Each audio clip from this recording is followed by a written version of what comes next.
Hi ನಮಸ್ತೆ.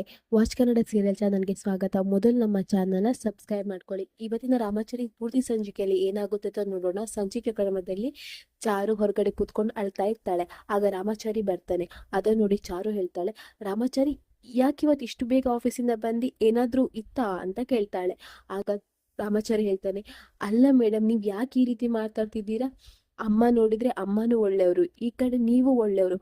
ಹಾಗಿರುವಾಗ ನಿಮ್ಮಿಬ್ರ ಮಧ್ಯ ಮನಸ್ತಾಪ ಅಂದ್ರೆ ಇದ್ರ ಅರ್ಥ ಏನ್ ಚಾರು ಮೇಡಮ್ ಹೇಳಿ ಅಂತ ಹೇಳ್ತಾನೆ.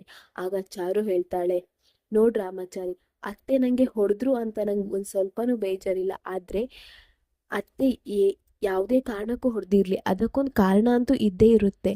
ಅದ್ರ ಹಿಂದೆ ಒಂದು ಸತ್ಯ ಅಂತೂ ಇದ್ದೇ ಇರುತ್ತೆ ಅಲ್ವಾ? ನೋಡು, ಅತ್ತೆ ನಿಂಗೆ ಹೇಳಿದ್ರು ನೀನ್ ಸಣ್ಣತಿರುವಾಗ ನಿಂಗೆ ಹೊಡಿತಿದ್ದೆ ಅಂತ. ಹೊಡಿತಿದ್ದದ್ದು ಯಾಕೆ? ಏನಾದ್ರೂ ತಪ್ಪು ಮಾಡಿದಾಗ ಅದು ಬುದ್ಧಿ ಕಲಿಬೇಕಂತ ಅಲ್ವಾ? ಅದೇ ರೀತಿ ನಾನು ಏನೋ ಮಾಡಿರ್ತೇನೆ, ನನ್ ಬುದ್ಧಿ ಕಲೀಲಿ ಅಂತ ಹೇಳ್ಕೊಂಡು ಅತ್ತೆಮ್ಮ ಹೊಡ್ತಿರ್ತಾರೆ ಅಂತ ಹೇಳ್ತಾ ಇರ್ತಾಳೆ. ಅದನ್ನೆಲ್ಲ ಜಾನಕಿ ಮರೆಯಲ್ಲಿ ನಿಂತ್ಕೊಂಡು ಕೇಳಿಸ್ಕೊಳ್ತಾ ಇರ್ತಾಳೆ. ಇನ್ನು ಚಾರು ಹೇಳ್ತಾಳೆ, ನೋಡ್ ರಾಮಾಚಾರಿ, ನನ್ಗೆ ಸಿಟ್ಟು ಬಂದ್ರೆ ನಾನು ಅದನ್ನ ನಿನ್ ಮೇಲೆ ತೋರಿಸ್ತೇನೆ, ನಿಂಗ್ ಬಂದ್ರೆ ನೀನ್ ನನ್ ಮೇಲೆ ತೋರಿಸ್ತೀಯ.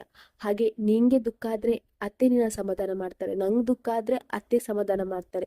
ಅದೇ ರೀತಿ ಮನೇಲಿ ಯಾರಿಗೆ ದುಃಖ ಆದ್ರೆ ಸಮಾಧಾನ ಮಾಡುದು ಅತ್ತೆಮ್ಮ. ಹಾಗಿರುವಾಗ ಅವರಿಗೆ ನೋವಾದ್ರೆ, ಅವರಿಗೆ ಸಿಟ್ಟು ಬಂದ್ರೆ ಅವ್ರು ಅದನ್ನ ಯಾರ ಹತ್ರ ಹೇಳ್ಕೊಳ್ತಾರೆ? ಅದನ್ನ ಅವ್ರು ಯಾರ ಮೇಲೆ ತೋರಿಸ್ಕೊಳ್ತಾರೆ? ಮಾವನಿಗೆ ಆ ಕೋಪದಂತ ಸಿಟ್ಟನ್ನ ತಡೆದಿಟ್ಟವರು ನಮ್ಮ ಅತ್ತೆಮ್ಮ. ಹಾಗಿರುವಾಗ ಅವ್ರಿಗೆ ಏನೋ ಒಂದು ಸಿಟ್ಟು ಬಂದಿದೆ, ಅವರಿಗೆ ಏನೋ ಒಂದು ಆಗಿದೆ. ಅದಕ್ಕೆ ಆ ಸಿಟ್ಟನ್ನು, ಆ ದ್ವೇಷನ್ನು ನನ್ ಮೇಲೆ ತೋರಿಸ್ತಾ ಇದ್ದಾರೆ ಅಷ್ಟೇ. ಇದ್ರಿಂದ ಅವ್ರ ಮನಸ್ಸಿಗೆ ನೆಮ್ಮದಿ ಆಗ್ತಿದೆ ಅಂದ್ರೆ ಅದಕ್ಕೆ ನಾನೇ ಬೇಡ ಅನ್ಲಿ? ಏನೇ ಆಗ್ಲಿ ಎಲ್ಲ ಒಳ್ಳೇದಾಗುತ್ತೆ ರಾಮಾಚಾರಿ ಅಂತ ಹೇಳ್ತಾಳೆ ಚಾರು. ಇನ್ನು ಜಾನಕಿ ಅದನ್ನೆಲ್ಲ ಕೇಳಿಸ್ಕೊಳ್ತಾ ಇರ್ತಾಳೆ. ಇನ್ ಜಾನಕಿ ಮನಸ್ಸಲ್ಲೇ ಅಂದ್ಕೊಳ್ತಾಳೆ, ಇಂಥ ದೇವತೆ ಅಂತ ಸೊಸೆಗೆ ನಾನು ಹೊಡೆದು ಬಿಟ್ಟೆ, ಪಾಪಿ ನಾನು, ಈ ಕೈಗಳಿಷ್ಟು ಪಾಪ ಮಾಡಿದ್ವು ಏನು?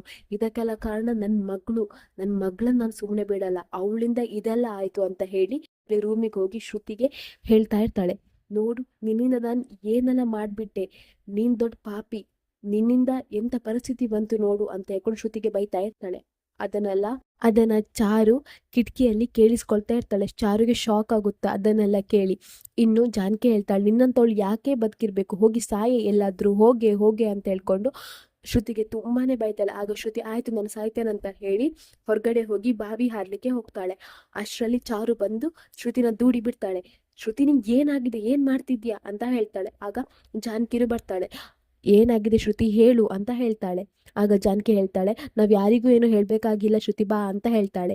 ಆಗ ಚಾರು ಹೇಳ್ತಾಳೆ, ಅತ್ತೆಮ್ಮ ನಾಟಕ ಮಾಡಿದ್ದು ಸಾಕು, ನಾನು ಎಲ್ಲ ಕೇಳಿದೆ, ಕಿಟಕಿ ಹತ್ರ ನಿಂತ್ಕೊಂಡು ನೀವು ಏನೆಲ್ಲ ಮಾತಾಡಿದ್ರಿ ಎಲ್ಲಾನು ಕೇಳಿದೆ.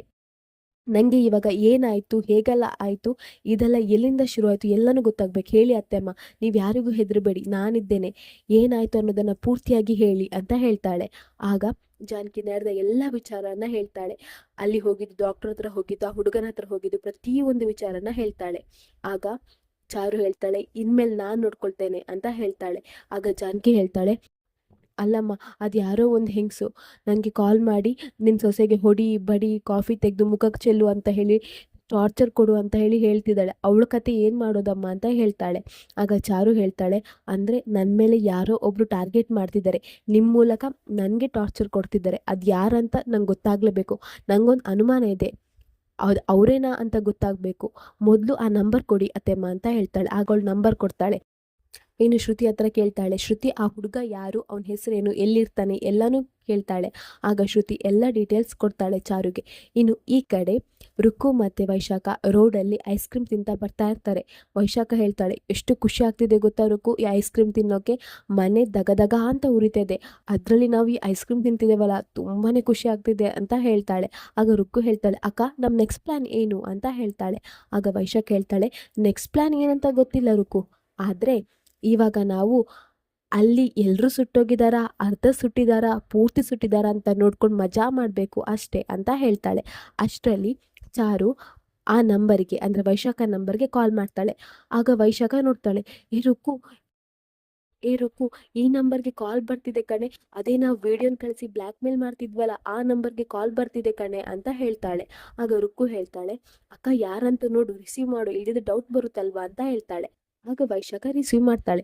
ಆಗ ವೈಶಾಖನ ಧ್ವನಿ ಚೇಂಜ್ ಮಾಡಿ ಮಾತಾಡ್ತಾಳೆ. ಇನ್ನು ಈ ಕಡೆ ಚಾರುನ ಧ್ವನಿ ಚೇಂಜ್ ಮಾಡಿ ಮಾತಾಡ್ತಾಳೆ. ಇನ್ನು ವೈಶಾಖ ಹಲೋ ಯಾರು ಅಂತ ಹೇಳ್ತಾಳೆ. ಆಗ ಚಾರು ಹೇಳ್ತಾಳೆ, ಮೇಡಮ್ ನಾನು ಅಕ್ಷರ ಅಂತ ವಿಸ್ಮಯ ಲಾಟ್ರಿ ಏಜೆನ್ಸಿಯಿಂದ ಕಾಲ್ ಮಾಡ್ತಾ ಇದ್ದೇನೆ. ನಿಮ್ಮ ಈ ನಂಬರಿಗೆ ಲಾಟ್ರಿ ಬಂದಿದೆ, ನಿಮಗೆ 100 ಗ್ರಾಮ್ ಗೋಲ್ಡ್ ಸಿಕ್ಕಿದೆ ಅಂತ ಹೇಳ್ತಾಳೆ. ಆಗ ವೈಶಾಖನಿಗೆ ತುಂಬಾ ಖುಷಿಯಾಗುತ್ತೆ. ಏನು 100 ಗ್ರಾಮ್ ಗೋಲ್ಡಾ? ನಿಜ ಹೇಳ್ತಿದ್ದೀರಾ ನೀವು? ಸತ್ಯ ಹೇಳಿ, ಈ ಟ್ಯಾಕ್ಸ್ ಅಂತ ಹೇಳ್ಕೊಂಡು ಎಲ್ಲ ಕಡಿಯಲ್ಲ ತಾನೆ, ನಿಜ ಹೇಳಿ, ನಿಜವಾಗ್ಲೂ ನಂಗೆ ಸಿಕ್ಕಿದೆ ಅಂತ ಹೇಳ್ತಾಳೆ. ಆಗ ಚಾರು ಹೇಳ್ತಾಳೆ, ಹೌದು ಮೇಡಮ್ ನಿಮಗೆ ಸಿಕ್ಕಿದೆ, ನಾನು ನಿಮಗೆ 100 ಗ್ರಾಮ್ ಗೋಲ್ಡ್ ಕೊಡ್ತೇವೆ, ಆದರೆ ನನಗೆ ನಿಮ್ಮ ಅಡ್ರೆಸ್, ಹೆಸರು ಹಾಗೆ ನಿಮ್ಮ ಆಲ್ಟರ್ನೇಟಿವ್ ನಂಬರ್ ಬೇಕು ಅಂತ ಹೇಳ್ತಾಳೆ. ಆಗ ವೈಶಾಖ ಕಾಲ್ ಕಟ್ ಮಾಡ್ತಾಳೆ. ಇನ್ನು ವೈಶಾಖ ಹೇಳ್ತಾಳೆ, ಅಲ್ಲ ಇದು ಯಾರಿಗೋ ಗೊತ್ತಾಗಿದೆ, ಯಾರು ನಮ್ಮನ್ನು ಟ್ರ್ಯಾಪ್ ಮಾಡಿದ್ದಾರೆ ರುಕ್ಕು. ಲಾಟ್ರಿ ಅವರಿಗೆ ನಮ್ಮ ಅಡ್ರೆಸ್ ಗೊತ್ತಿರಲ್ವಾ, ಹೆಸರು ಗೊತ್ತಿರಲ್ವಾ, ಇವ್ರು ಕೇಳ್ತಿದ್ದಾರಂದ್ರೆ ಯಾರಿಗೋ ವಿಷಯ ಗೊತ್ತಾಗಿದೆ ಅಂತಲೇ ಅರ್ಥ ಅಂತ ಹೇಳ್ತಾಳೆ. ಆಗ ರುಕ್ಕು ಹೇಳ್ತಾಳೆ, ಅಕ್ಕ ಚಾರುಗೇನಾದರೂ ವಿಷಯ ಗೊತ್ತಾಯ್ತಾ ಅಂತ ಹೇಳ್ತಾಳೆ. ಆಗ ವೈಶಾಖ ಹೇಳ್ತಾಳೆ, ಗೊತ್ತಿಲ್ಲ ಕಣೆ, ನಾವು ಮೊದಲು ಮನೆಗೆ ಹೋಗೋಣ ಅಂತ ಹೇಳಿ ಇಬ್ಬರು ಮನೆಗೆ ಬರ್ತಾರೆ. ಆವಾಗ ಚಾರು ಕೂತ್ಕೊಂಡಿರ್ತಾಳೆ. ಇನ್ನು ವೈಶಾಖ ಮತ್ತು ರುಕ್ಕು ಬರೋದನ್ನು ನೋಡಿ ಚಾರು ಸುಮ್ಮನೆ ಅಳ್ತಾ ಇರೋ ಥರ ನಾಟಕ ಮಾಡ್ತಾ ಇರ್ತಾಳೆ. ಇನ್ನು ಅವರಿಬ್ಬರು ಮನೆಯೊಳಗೆ ಎಂಟ್ರಿ ಕೊಡ್ತಾರೆ. ಅಲ್ಲಿಗೆ ಸಂಚಿಕೆ ಮುಗಿತು. ನಮ್ಮ ವಾಚ್ ಕನ್ನಡ ಸೀರಿಯಲ್ ಚಾನಲ್ನ ಸಬ್ಸ್ಕ್ರೈಬ್ ಮಾಡ್ಕೊಳ್ಳಿ.